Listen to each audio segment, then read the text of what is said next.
This is Black Agenda Radio, a weekly hour of African American political thought and action.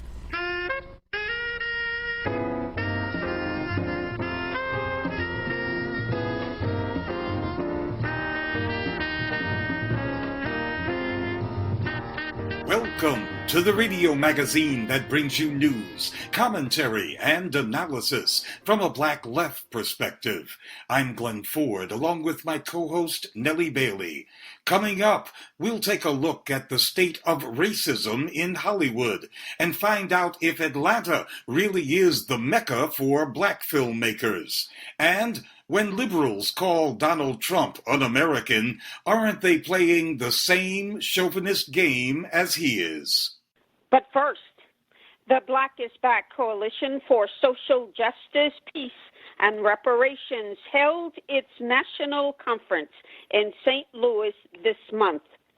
The coalition was formed 10 years ago during Barack Obama's first year in the White House. Black Agenda Report Executive Editor Glen Ford is a co-founder of Black is Back. I'm going to speak directly to the theme that was chosen for this conference: turn imperialist wars into wars against imperialism. Stop the U.S. death machine at home and abroad. That theme is inspired, of course, by a paper written by Che Guevara in 1966.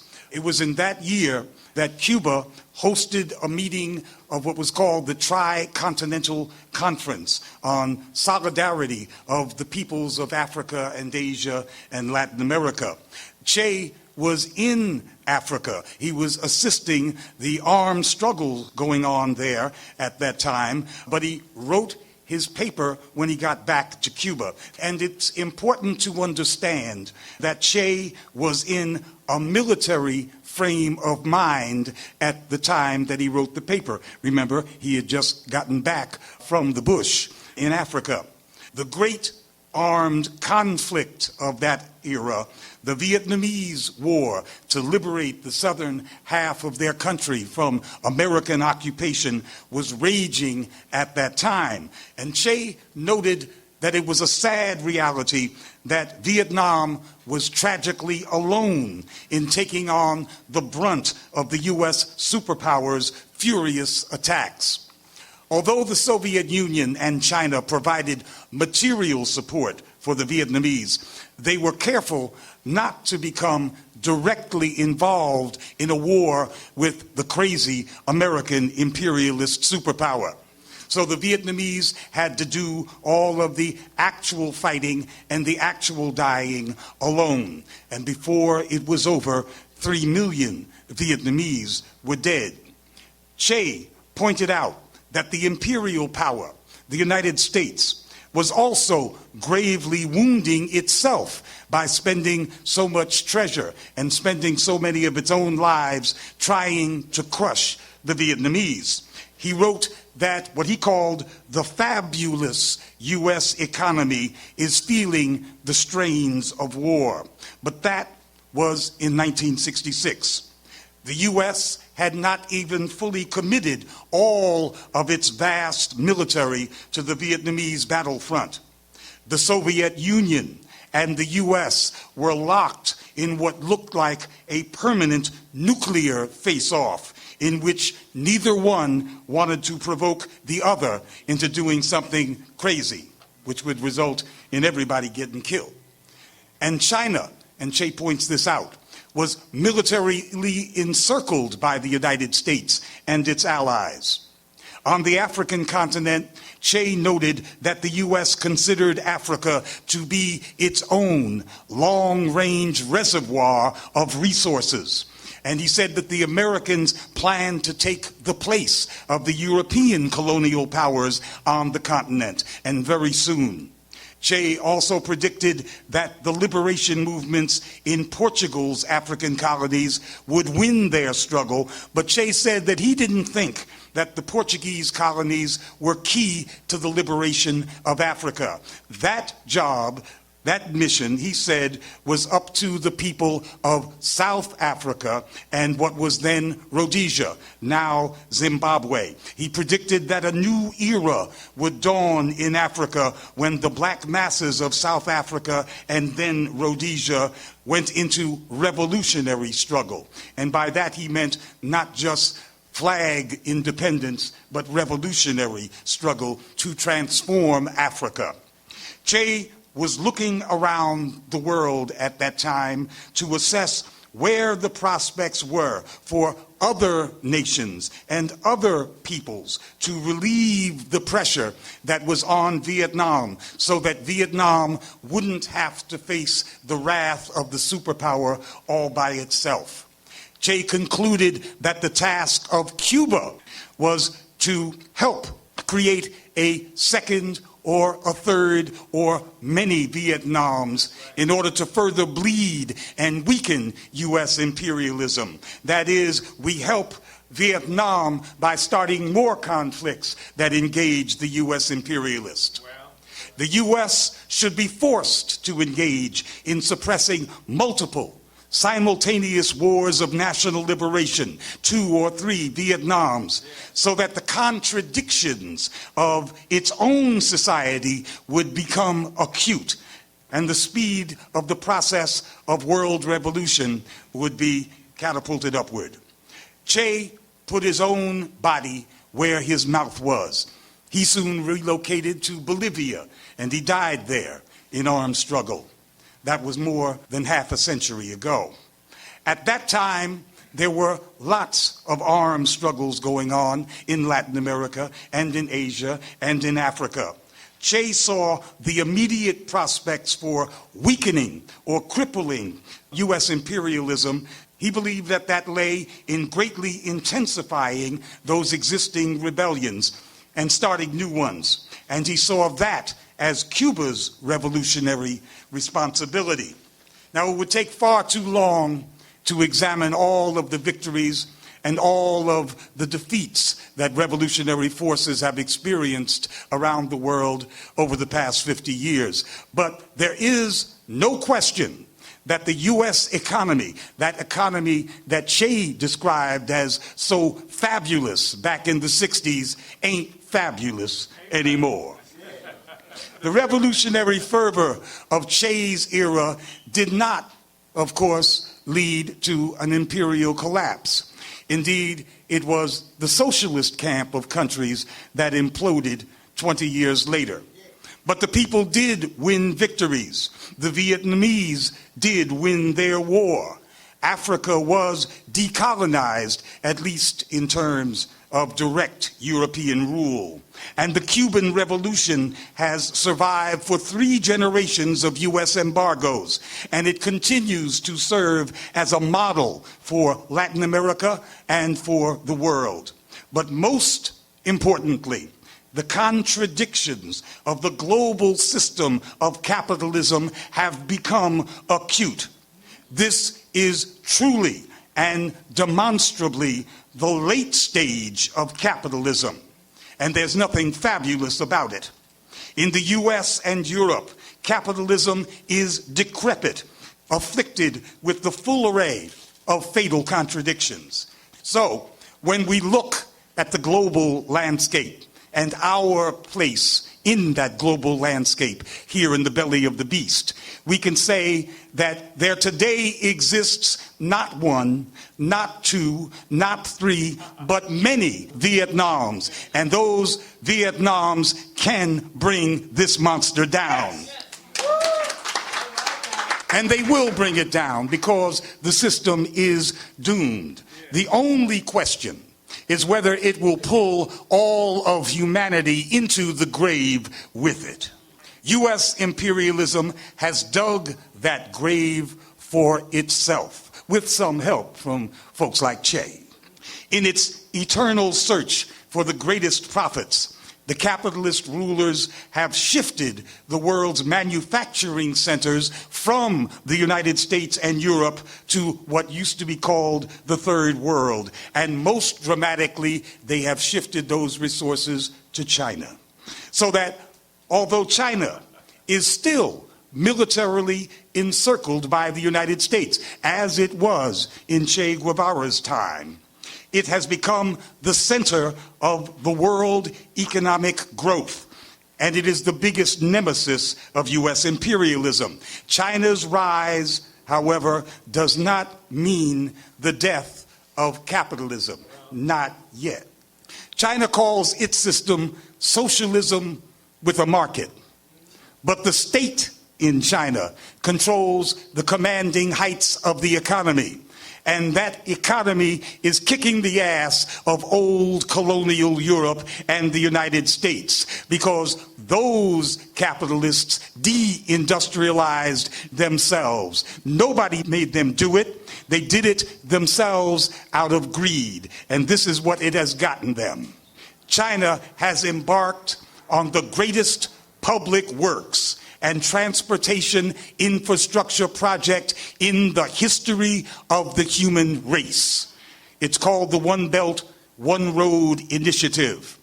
In its true essence, it is a global decolonization project designed to replace and make obsolete the trade and commerce connections that the Europeans and the Americans created in order to monopolize the global economy for themselves and to suck the world dry, as they've been doing for 500 years.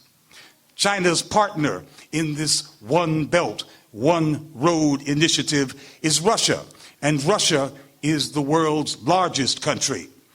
But China has many partners in this gargantuan project, which will integrate not only the great Euro-Asian landmass, but also Africa into the global economy, an economy in which the United States will find itself at the periphery, at the margins, no longer at the center of the world.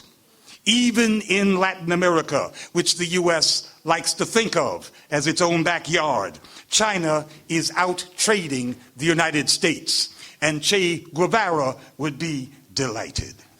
It's taken a while, but we, I think, can finally taste the final demise of U.S. imperialism. I think that it is at least on the visible horizon, or we can see the outlines of its death, maybe within the lifetime of even an old man like me. We are not, however, when we speak of the death of U.S. imperialism, we're not necessarily speaking of the death of capitalism, because China is second only to the United States in its number of billionaires. However, that is a problem for the Chinese people to resolve, and I'm confident that they will. For now, no less a revolutionary than Fidel Castro has said that China's socialism with a market is a model that all of the developing countries can emulate. So, we have to ask the question, how useful today is Che Guevara's admonition that we create 1, 2, 3 Vietnams? Che was speaking of the need to meet and confront U.S. military aggression in the world so that Vietnam wouldn't be alone on the battlefield. Vietnam won. It won at great cost. And for a number of years, the United States was hesitant to commit large numbers of its own troops to foreign wars. They called that the Vietnam Syndrome. But the U.S. imperialists did redouble their efforts to subvert through all kinds of devices, to subvert all efforts to break away from the imperial orbit. When the Soviet Union fell, the United States thought that it had become the new Rome, and it bragged about that. And they thought that they could use now, finally, their foreign legions anywhere and any way that they pleased. So they attacked Iraq in the first Gulf War, and they expanded NATO right up to the borders of Russia. And then, after 9/11, they invaded Iraq again with hundreds of thousands of men this time. George Bush thought that the U.S. empire was on a roll. And after just a few months of combat in Iraq, George Bush declared mission accomplished. But it turned out that that was a failed mission, and the U.S. was forced to withdraw from Iraq only 5 years later. That was a great humiliation. It was a great imperial defeat. It was a defeat of the highest order. And it was so humiliating that the empire was forced to put on a whole new set of clothes. The empire went black. It got itself a black president so that the world might see the United States in a new light. And for a while, it did. And the first thing that that black president did was invade Africa. He attacked Libya. George Bush, before he left office, had already established AFRICOM in Africa. Obama then sent in the U.S. troops, and those troops immediately joined up with the French, who were still in Africa, so that they could have a joint occupation of the continent. Obama overthrew Libya, and he did it by mobilizing thousands of Islamic jihadist fighters, whom the U.S. had been cultivating ever since the Russians were in Afghanistan. Remember, the United States had burnt itself. It had humiliated itself. It had discredited itself, and it had also discredited within the American polity the idea of sending tens of thousands and hundreds of thousands of U.S. troops off to foreign wars. So by the time Obama got in power, the United States empire didn't have the capacity, because it didn't have the political consent, did not have the capacity to send its own troops. So that is why it began mobilizing, arming, training, financing tens of thousands of jihadists. Let's call them by their right name. This is Al-Qaeda. This is the United States invading Libya and then Syria with Al-Qaeda. And it still protects Al-Qaeda. The remnants of it are still in Idlib province in Syria. And you will hear and see the U.S. corporate media bad-mouthing the Syrian government as if they are planning to attack Idlib province with chemical weapons, and all those poor Syrians are there scared of the Assad regime, as they call it. Idlib province is controlled by Al-Qaeda. That was Bar Executive Editor Glen Ford. Omali Yeshitela is chairman of the Black is Back Coalition, which is made up of a diverse group of radical black organizations. Yeshitela is also the leader of the African People's Socialist Party, which has long been intimately involved with the African liberation movement. In 1963, we saw the founding in Addis Ababa, Ethiopia, of the so-called Organization of African Unity on May 25th. It's celebrated today as African Liberation Day.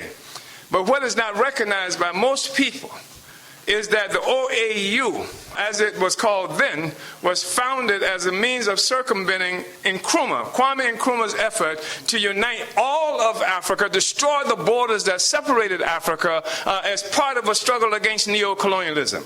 And so to preempt the movement, just like they are preempting us on reparations and every other question, to try to take control of the question so that Africa could not be united, you saw this creation of the Organization of African Unity. To preempt Nkrumah, who was saying that the borders have to go and was trying to organize to make that happen, they created a situation where the Organization of African Unity, and I want you to read, Google Nkrumah's presentation on May 24th, 1963, before this entity that became the Organization of African Unity, where he predicted that if Africa is not united, everything that we see happening in Africa today was going to happen. He talked about neocolonialism and how we would be used against each other, that we couldn't have a common economy, we couldn't have a common any kind of military policy or anything like that, and we could be attacked continuously from this place and that place and not be able to respond respond effectively and strategically to that. And this is why they put together the Organization of African Unity. And the Organization of African Unity codified the colonial borders. In fact, said that we would respect the colonial borders and not do anything to destroy those borders. And when the borders act as constraints, if you will, on any kind of development of Africa, on any kind of economic development of Africa is being constrained by that. And so now what is happening as a consequence of Africa being able to rely on Africa, you got a group of Africans who rely on the French, you got a group of Africans who rely on the Americans, a group of Africans who rely on the Chinese, a group of Africans who rely on all these other external forces because they have kept us from being able to collect all of our resources on the continent of Africa that belongs to black people. We say that Africa is the richest continent on the planet Earth. 12 million square miles of nothing but value, nothing but riches. And African people are being starved every place around the world. It's ours. And it's the birthright of African people all over the planet Earth is right there on the continent of Africa. That's what we believe. And that we have to have a revolutionary movement that gives us the strategic capacity. Here you have the French in a dispute with the Americans. And this has been a dispute going on. They fought. They had, Glen Ford mentioned, wars were being fought all over the continent of Africa, proxy wars between French and the Americans for who was going to control what. And we saw presidents and governments overturned as an ongoing part of that process. And so even as they're fighting each other, when we saw the situation in Haiti, Aristide in Haiti, a former French colony, Haiti, which has been looted by the United States forever, looted by the French, looted in many ways by imperialism at large, where they actually imposed the economic embargo on Haiti some years ago after Haiti became independent. And so the United States goes into Haiti, overthrows the government, throws Aristide on the airplane, and where do they take him? There's a former French colony in Haiti. Where do they take him? They take him to Central Republic of Africa, which is a so-called former colony of France. Here you got corporations between even competing imperialist forces. They will fight each other, and they will have us kill each other around who's going to have what. But when it comes to controlling Africa, they will agree that Africa has to be controlled by white power. They might have disagreements who's going to get what, just like they did in Berlin in 1884 and 85 when they came together, because that was also part of preventing war between imperialist powers. Who was going to get what? It's like the mafia, like gangsters who then sat down on the table and gave this to Don somebody, this to this other mafioso group. And we say that Africa, we recognize that the liberation of Africa is going to come as a consequence of revolution. Absolute revolution. Every neo-colonial puppet regime on the continent of Africa got to go. And for that to happen, we have to put revolutionary organization down on the ground in Africa. That's what we do. In 1981, we passed the resolution at the first Congress of the African People's Socialist Party, held some 9 years after our founding in Oakland, California. We passed a resolution to build the African Socialist International. And since that time, much, if not most of our work has been geared toward making this African Socialist International happen, which is why we exist in 5 provinces, at least 5 provinces right now, in what they call South Africa, which is why we are engaged in places like Kenya, which is why we've been in and out of Kenya and Ghana and Sierra Leone and all these other places, which is why on a weekly basis, at least once a week, we have Comrade Louisa Kinshasa, who is the Secretary General of the African Socialist International, engaged in intervening in philosophically, ideologically, and politically in so many of the struggles that's happening on the African continent, especially in Congo and in Europe itself, which is why we organize African people in France. And this is really important because Africa's in France, unlike here, they're in and out of the continent on a regular basis, right? And this is what we see as our mission, to put revolutionary organization down on the ground everywhere. And we have to have an ability, because if we are attacked, as we are constantly attacked all on the continent of Africa, we have to make the imperialists pay a consequence where we have that ability. If they attack us in Congo, we need to be able to attack them in Miami. if they attack us in these places, etc., we have to have that ability to do that. We have to have the ability to bring this system down. And much of this energy and strength of this system is on the continent of Africa, not just the Americans. What you see is every force in the world today that's either trying to rescue itself or to become a part of the imperialist power, they're in Africa. Most of the imperialists are gathered in Africa, and we want them in one damn place. We want them located in one place. We just have to put the revolution there so we'll draw them in. That's what Mao said. Draw the enemy into your territory, surround them, wipe his ass out. Imperialism has to die. There is no way that we can compromise with that reality. And to do that, we are convinced that we have to have revolutionary organization. And the highest expression of the kind of organization we believe is the Revolutionary Party that is designed to take and wield political power, to take the power, to take the damn power. That is what we are convinced has to happen. That's what every revolutionary movement in the world has attempted to do. And it ain't going to be any different for African people. We're going to have to take it. They are not going to give it to us. They lie to us. And the reason we are fighting them is because, as somebody said, they're a criminal enterprise. The reason we are fighting them because they lie, they steal, they loot, they rape, they murder. They have no consciousness at all. And we have to build a steel cadre, organization of steel cadre that's willing to make revolution our profession. That was Omali Yeshitela, chairman of the African People's Socialist Party, speaking at a conference of the Black is Back coalition. President Trump's rhetoric gets raunchier by the day as the 2020 election draws near. Some of Trump's critics seem to think that calling him un-American is an effective argument. But political analyst William C. Anderson doesn't think so. Anderson recently wrote an article for Truth Out titled, "Using Patriotism to Deflect Racism is a Deadly Mistake." Too many people seek to make Donald Trump into a deviation from the norm with regard to his white supremacy. And this country has always had white supremacist presidents. So maybe the way he expresses his white supremacy in language or presentation is different to some extent, but who he is and what he wants is something the Oval Office is quite familiar with. So it misses the point to say things like he's disrespecting the office or lowering the standard of the presidency when this has always been a white supremacist position that inflicted brutality all throughout this country and around the world. Yes, saying Trump is un-American is saying that America is something else entirely from Trump, which is a denial of U.S. history and the current, and a defense of American exceptionalism. It really is. It really is. It's to say that the United States is something special and virtuous when that's not true and it's not accurate at all.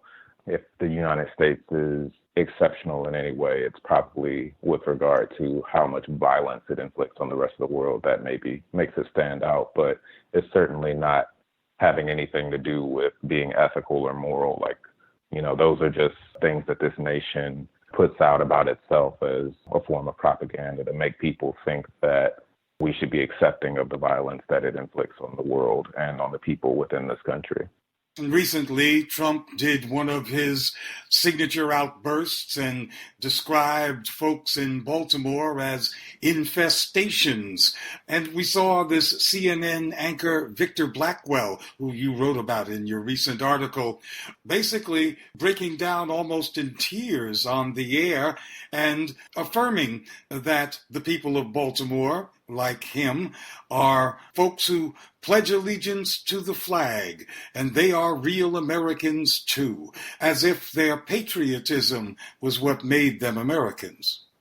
Yeah, there's this kind of effort to paint people that are the victims of racism and that are targeted by racism and white supremacy as quote-unquote real Americans or Americans too, and to use the terms of citizenship as a method of protection. But citizenship is actually something that causes us to experience violence. So trying to use it as something to hide behind doesn't really make sense. Black people have never been considered true citizens of the United States of America. And that's why those of us who are descended from enslaved Africans can be told to go back to Africa, because we've never actually been considered a true part of this nation, despite the contributions Black people have made, and despite all of the performances, and despite all of the fighting and wars and all of the things that Black people have contributed along the lines of inventions and so on and so forth to this society. The simple fact of the matter is Black people are just not considered true citizens. So to try to use citizenship as something to say, leave us alone, it just doesn't make sense, because we're not ever going to be included in what this society defines as U.S. citizenship. Yes, and in fact, the U.S. Supreme Court decided that Black people were not, and could not be citizens of the United States, and in fact had no rights that a white man was obligated to respect. And Abraham Lincoln didn't think that blacks should be citizens of the United States. He was in favor of colonizing free Black people elsewhere until his experience in the Civil War. Right. We can go back to Dred Scott and, bring it forth all the way to now. Something that I think about a lot is what it means for people to try to use the terms of citizenship and the conditions of being a citizen, or whatever that's supposed to mean, to try to defend themselves. It's something that's very prevalent in the immigrant rights movement. So you hear a lot of people fighting for citizenship and saying that citizenship is the ultimate goal, in a way that can be troubling and can be counterproductive, because people who are undocumented and people who are non-citizens are experiencing violence that is placed on them by this category even existing in the first place. And so it makes us have an interesting question in front of us. Does this category need to exist at all? Because if we're fighting for citizenship, if we're fighting for inclusion in this category, that's going to still mean that there's going to be people that are excluded by it. So I think that the problem is the category of citizenship itself, not necessarily that not enough people are included in it. And that's why many activists fight under the banner of human rights. Exactly. And even that can be unpacked as well. One of my favorite writers and thinkers, Christina Sharp, has mentioned in her book, In the Wake, she mentioned that it's also, similarly troubling to try to fight for inclusion under the term human, because there's a lot of violence that's been packed into that category as well, to say we are human. You hear a lot of people say that in movements, we're humans too. And the thing about these problems is that white supremacy has put so much violence and there's so many ulterior motives that are packed into these things when we say them, and when we just kind of try to put ourselves into these categories that is defined through violence. It sometimes is just counterproductive. We have to think about things outside of the terms of not just citizenship, but I think even humanity as well, and just think about a completely new approach to how we're going to achieve our liberation without necessarily looking for inclusion in the terms that whiteness and white supremacy have defined as human or as citizen. So I think that is a very complicated issue.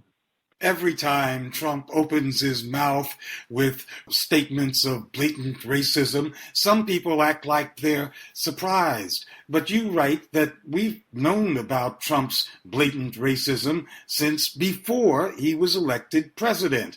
And some of us might say, well, that's in fact why he was elected president. Absolutely. That is why he was elected president.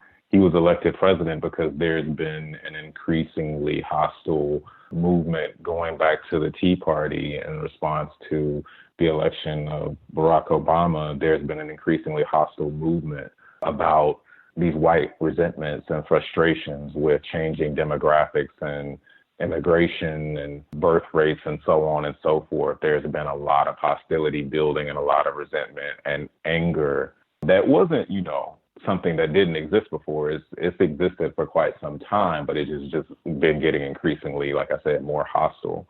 And to say that Donald Trump was something separate from that is really naive. He was a direct result of that. And that's why it shouldn't have been a shock that he was elected in the first place, despite how incompetent he is and despite how unequipped to manage a lot of things he is. It's still not surprising that he was elected because he was saying the white supremacist talking points and things that people wanted to hear in the most effective way for him to be chosen. And that's why he was elected president. So to react with any sort of surprise to him now just doesn't make any sense. He's a direct result of what we've been seeing for years. Yes, Donald Trump's presence in the White House is proof that there is a voting majority in the United States that has never accepted Black people and others as full members of society. Right. And for those of us who are trying to push back against white supremacy and trying to fight a lot of the really nasty ugly things that we're seeing coming out, we have to move past looking to nationalism and patriotism as ways of protecting ourselves, because it just doesn't work. We cannot defend ourselves by pledging allegiance and saying the national anthem better. We have to protect ourselves by using our self-determination and establishing a path towards liberation. And that has everything to do with getting rid of a lot of these categories and these nationalistic ideas that people are hoping to be included in. Those things need to be done away with. They don't need us bolstering them more by begging to be a part of them or trying to be included in them. We have to be getting rid of the things that have only caused us pain, have only caused us suffering. Those are the things that are making this problem worse and worse and worse. It's the things that we oftentimes take for granted, like the myth of American exceptionalism, or this idea that the United States is an equal democracy. These are things that we have to tackle head on, because we're only going to keep experiencing oppression if we feed into them more. You write, the country that we desire doesn't exist yet, and building that society is the work we should be doing. You're talking about a liberation movement, a movement to liberate folks from the America that actually exists. Right. The state is not the solution. The state is the problem. And so we don't need to be begging or appealing or trying to reform everything as much as we need to be rejecting and abolishing. And so for us to sit up and constantly try to entertain these institutions as things that good and wholesome when they've only ever inflicted violence against us, it's just not the way that we should be going. We have to create what we want, because what's already been established is only causing us harm. And so it's not something that seems like a good idea for us to spend the rest of our lives saying, we tried, let's try to reform it again. Let's try to reform this again. Let's try to reform this again. We should just say, this doesn't work. So let's make something new. Let's say that this is unacceptable and get rid of it. Let's abolish it. Let's build something new. And that doesn't mean that everything has to collapse around us and, that there's going to be chaos. It means saying that what exists now is not giving us the resources, the protection, the safety, the happiness, and the ability to thrive that we deserve. What exists now is not good enough. We need something new. That's what that means, instead of saying, let's just keep trying to fix something that's clearly broken and not serving us in a way that is fair to us or that is keeping us, safe from violence. And, with regard to even things being broken, like a lot of people say the justice system is broken. It's actually working the way that it's supposed to work. So a lot of these things aren't necessarily even broken. They're actually supposed to be inflicting violence on us, and they're doing that effectively. And so it just depends on what we're talking about. But there are things that we need to accept are not ever going to serve us, and we need to move past trying to make them work for us because they're not intended to. And the capitalist system does not protect us from chaos. That system is, by its very nature, chaotic.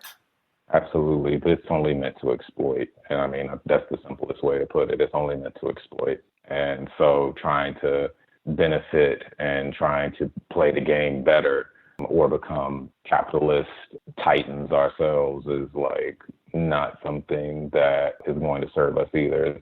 It's only meant to exploit and cause harm. We need a system that is not doing that and does not operate by the logics of white supremacy and violence that we've seen established by this one. That was William C. Anderson, a writer and political analyst who's also social media editor for Black Agenda Report.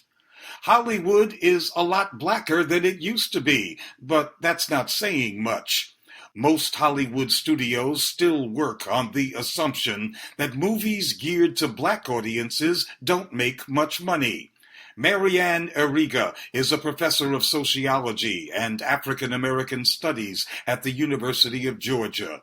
She's got a new book out titled Hollywood Jim Crow, The Racial Politics of the Movie Industry. There does seem to be a lot of research that suggests that movies that have more, I guess you can say, more diversity in the casting, so movies with black actors, movies that star Asian or Latino actors, those movies do tend to have a great following. But still, in Hollywood, people justify dissent by saying that blackness is not bankable, that black actors will not necessarily target a large audience, although the research is against all of those findings, but still that kind of language is perpetuated.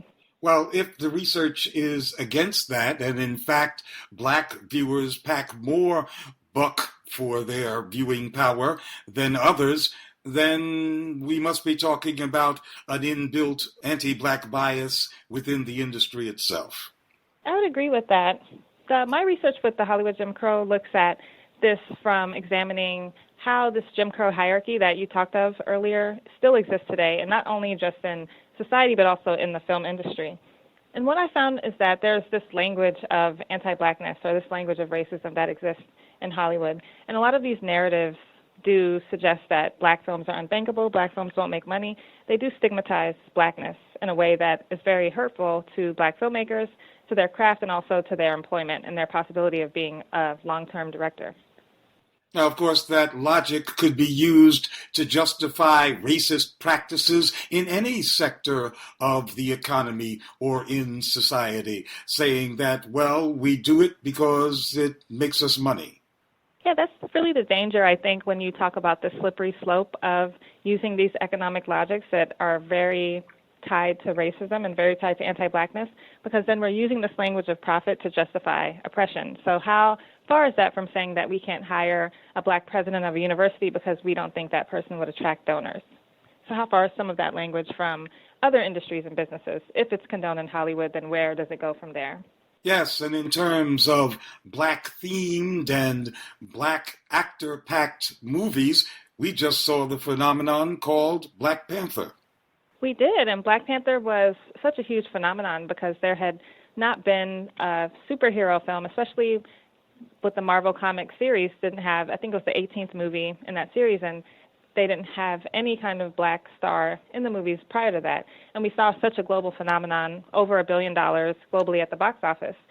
And that was one example where we had a black actor and a black director and a black cast that made a lot of money at a global scene. So that really does contradict this logic that Hollywood does perpetuate.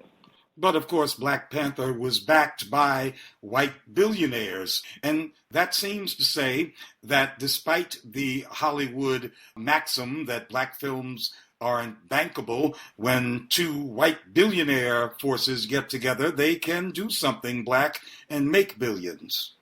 Yeah, exactly. There's a lot of other examples.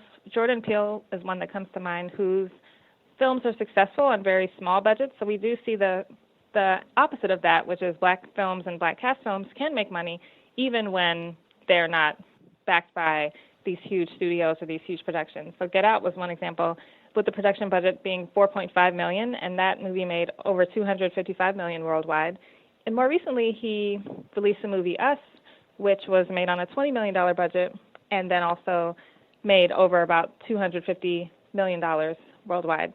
So there's a lot of examples and counterexamples, and people can name many others where movies with black stars and black directors do well at the box office, but we don't see a change in this logic. Some folks are saying that black folks have never had it so good in Hollywood as today. But I remember the era of the so-called blaxploitation films, when they were turning them out, looked like several a month. And although they called them blaxploitation, many of us liked those films, and a lot of black actors got work, and the music was often pretty good too. Yeah, that was such a popular era of film directing for black filmmakers, and I think it was one of those periods where, depending on who you asked, you got a different response. There were people who patronized the movies, obviously, which is why they rose to such popularity. They were some of the first movies to feature black females as these action figures, and that led to the trend of other movies today that have these black female action figures and also white female action figures. So it really was the starting point for a lot of that women in action genre. And in addition, they gave a lot of employment to blacks, whether it's behind the scenes and also on camera. And then the music also picked up. You can look at the awards for Oscar nominees and wins, and you can see that era of blaxploitation was an era in which a lot of blacks were recognized for their music capabilities. And then on the other hand, you do have the stereotypes that people lambasted those movies for. And I think at some point maybe they became trite, and that's where we saw an end to that era. But it was an era that economically was very profitable for black filmmakers. You're an assistant professor of sociology and African American studies at the University of Georgia, and people are talking of Atlanta as the new Mecca for black filmmaking and actors and other mediums of entertainment. There's a lot of discussion about Atlanta being a black Hollywood, or at least one location where there are a lot of blacks who are in film and television, even music scene, uniting there in order to make cultural production. And I think Tyler Perry has a really big foothold in that industry with his Tyler Perry Studios, which is expanding. And also he announced this recent partnership with BET to focus on streaming, which is another area where I think online that blacks are able to then make productions that they're not able to make in Hollywood. Now, of course, Tyler Perry doesn't like unions, and BET doesn't either. Exactly. So I think that's where we're a little bit looking to see where this will go. There's a lot of mergers and acquisitions. There's a lot of uncertainty about how the digital era and this digital production will take these big corporations. Everyone's really vying for market share, and everyone's trying to see which would make the most money, whether it's film, digital, television, online. So I think there's a lot of confusion in that area at present. Now I'd like to ask you what you think about the quality of movie making these days from black movie makers and from others. We were talking about the blaxploitation films. Well, there was some politics in some of those scripts, some of it pretty good. Right. There's a lot of discussion about black filmmaking, and is the quality of black filmmaking at the level at which audiences would like or audiences deserve. And there's always questions about the resources that blacks have in order to make movies, because as you can see with Hollywood, there's unlimited resources to some extent when you talk about the hundreds of million-dollar budgets. And with independent filmmaking, which is more likely where we find most black directors, there's far fewer resources, and so they have to be a lot more creative with limited scope and limited resources. So I think that's one place where if there were more institutions that serves black filmmaking and black cultural production, then we would probably see a rise in those aesthetic qualities where there would be more resources to pull into projects, and there's a little bit less resources now because there's less of that unified front. Yeah, that opens up a rather basic question. If there are more platforms, does that mean more money to fill those platforms? Right, that's a very interesting question. One scholar, Amarjean Christian, who's a professor at Northwestern, wrote a book called Open TV, where he talks about that very question, whether these alternative networks of production beyond corporate media, how they can open up new platforms for filmmakers, but also the struggles for the economics and other aspects of that, how to resolve those two competing interests with art and commerce. So I think opening up more voices is useful. If you think about Issa Rae, for example, how she was on YouTube making videos, and then later she became a showrunner and is now acting in bigger pictures. And so it does provide a platform where more people, maybe with the resources, could see this talent, where before it would be hard to find talent outside of the traditional spaces. Even just LA as the primary space for Hollywood, now we can kind of expand that with online and with other hubs like Atlanta to say that people can do cultural production outside of those traditional spaces. And for many of us, the ideal is an unapologetically Black platform. But is that viable in today's scenario? I would hope that it is viable because we have unapologetically white platforms. You can say that Hollywood is definitely a white industry. And so we do have those platforms. And to say that a platform is unapologetically Black doesn't mean that it can't hire people who are not Black or it can't include people who are not Black in the narrative.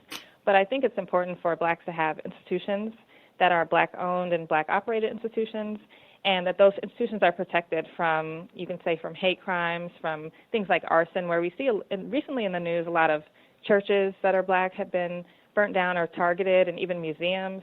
So just as important to have those institutions and also to make sure that they're protected against any kind of violence. I think it's fair to say that you are an intellectual. You're a professor at a university. What stake do Black intellectuals have in this mass appeal film industry? I think Black intellectuals could serve as advisors, key advisors.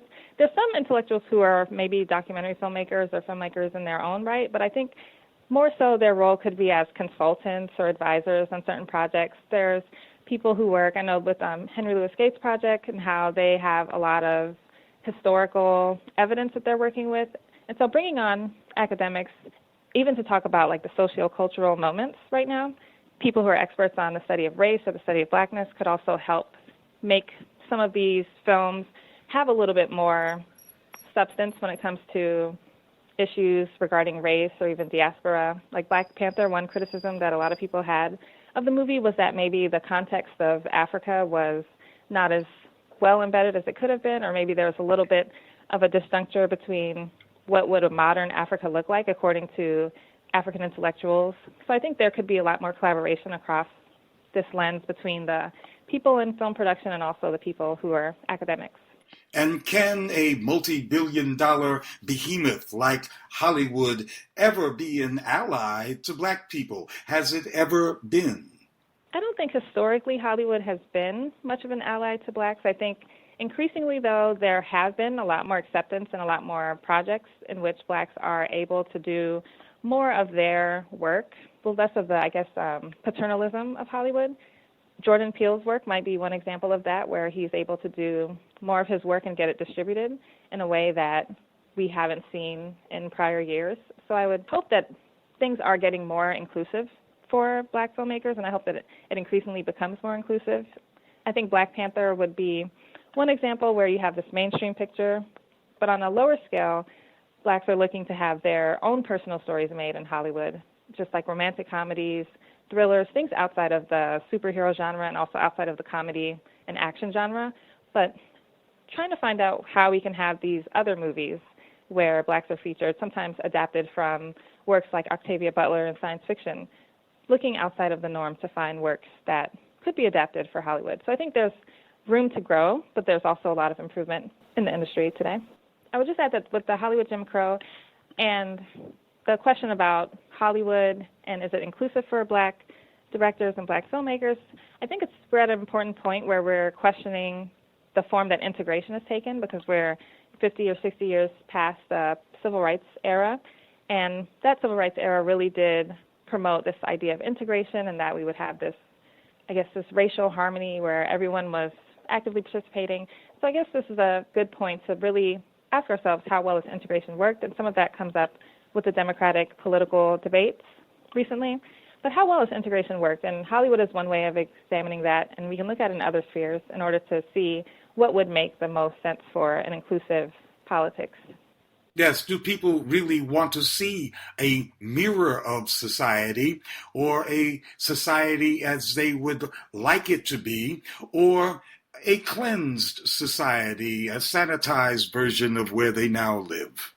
Yeah, exactly. One scholar at the University of, I think, South Alabama, or you can just say one scholar who studies film and media studies, Kristen Warner, talks about this colorblindness in television today and colorblindness in film and media. So what vision of society do we see? Is it a sanitized whiteness? Is it a whitewashed vision? Or can we have this unapologetic blackness and that just be part of the American cultural canon?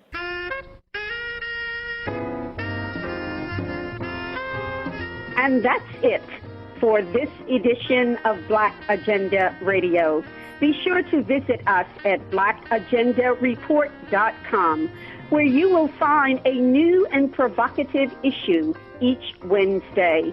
That's www.blackagendareport.com. It's the place for news, commentary, and analysis from the Black Left. I'm Nellie Bailey, along with my co-host Glen Ford.